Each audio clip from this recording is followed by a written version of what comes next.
আল্লাহর সৃষ্টির নিয়ামতগুলো আমরা কখনো শুকরিয়া আদায় করেও শেষ করতে পারবো না। আসসালামু আলাইকুম এভরিওয়ান, সবাই কেমন আছেন? আলহামদুলিল্লাহ সবাই ভালো আছেন। তো দেখতেছেন আজকে সকাল সকাল আমি ছাদে চলে আসছি। তো দীর্ঘদিন যাবৎ বৃষ্টি হওয়ার কারণে গ্রামগঞ্জ সব জায়গা শহর এলাকা একেবারে অবস্থা খারাপ ছিল।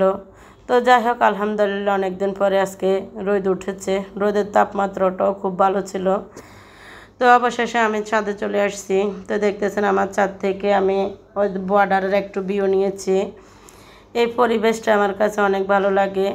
আমার বাসার সামনে দূরে আছে আর কি, জুম করার পরে আপনার বর্ডার দেখা যায়। তো যাই হোক আলহামদুলিল্লাহ পরিবেশটা অনেক সুন্দর হয়েছে। তো অবশেষে আমি সকাল সকাল ছাদে চলে আসছি। দেখতেছেন 2 বালতি কাপড় ছিল ছাদে। তো আজকে দীর্ঘদিন বৃষ্টি হওয়ার কারণে কাপড় চোপড়গুলো পরিষ্কার করা যায় নাই। তো আজকে কাপড়গুলো সকাল সকাল পরিষ্কার করে ফেললাম। এখন সময় সকাল 8টা। এই সব ফাঁকে আমি কাপড়গুলো পরিষ্কার করে নিয়েছি, যেহেতু আবার বৃষ্টি হয় না কেন, এখন তো বৃষ্টির দিন, এটা তো করা যায় না।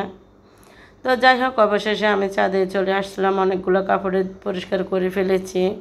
তো কাপড়গুলো নিয়ে আজকে আমি অনেক টেনশনে ছিলাম, যেহেতু আমি কাপড়গুলো ধুইতে পারি কি না পারি। তো যাই হোক অবশেষে ধুয়ে ফেললাম আলহামদুলিল্লাহ। আমি অসুস্থ থাকি সব সময়, এই কারণে সব কাজ করতে ভয় পাই। তো অবশেষে আমি এক একটা করে সব কাপড় ছাদে মেলে দিয়েছি। এত সকালে কাপড় দিয়েছি, কেউ ছাদে আজকে কাপড় দেয় নাই, সম্পূর্ণ কাপড়ই আমার। তো বন্ধুরা, আমার ভিডিওটি যদি ভালো লাগে অবশ্যই আমার ইউটিউব চ্যানেলটা সাবস্ক্রাইব করে দেবেন প্লিজ। তো আমার ভিডিওর মাধ্যমে যদি কোনো ভুল ত্রুটি হয় অবশ্যই আমাকে ক্ষমার দৃষ্টিতে দেখবেন। তো আমি এরকম কোনো দক্ষতা করে ভিডিও তৈরি করতে পারি না। যাই হোক কোনোরকম আমার ডেলি ব্লগগুলো আপনাদের সাথে শেয়ার করি বা তুলে ধরি। তো মানুষ মাত্রই ভুল হতে পারে।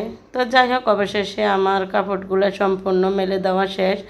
এখন যেমন রোদ ছিল তেমন বাতাসও ছিল, বাতাসও প্রচুর। তো যাই হোক কাপড় চোপড়গুলো আমি দিয়ে এখন বাসায় চলে আসছি। সকালে এখনও নাস্তা করে নেই। তো যাই হোক আমি এখানে পরোটা গরম করে নিচ্ছি।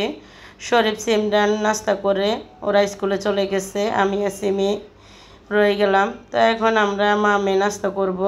তো আমি পরোটাগুলো এক একটা করে ভেজে নিয়েছি। পরোটা ভাজা আমার শেষ। এখন আমি এখানে ডিম একটা মাবলেট করব। আমি পরোটা দিয়ে ডিম মাবলেট দিয়ে খুবই পছন্দ করি। চা খাইতে ভালো লাগে না, চা খাইলে আমি অসুস্থ হয়ে যাই। তো আমার অনেক সমস্যা। তো এটাই হলো আজকে আমাদের মূলত সকালবেলার নাস্তা। তো সবাই ভালো থাকবেন, সুস্থ থাকবেন। যদি আমার ভিডিওটি ভালো লাগে অবশ্যই লাইক কমেন্ট করবেন, অবশ্যই আমার চ্যানেলটা সাবস্ক্রাইব করে দিবেন। আসসালামু আলাইকুম, আল্লাহ হাফেজ।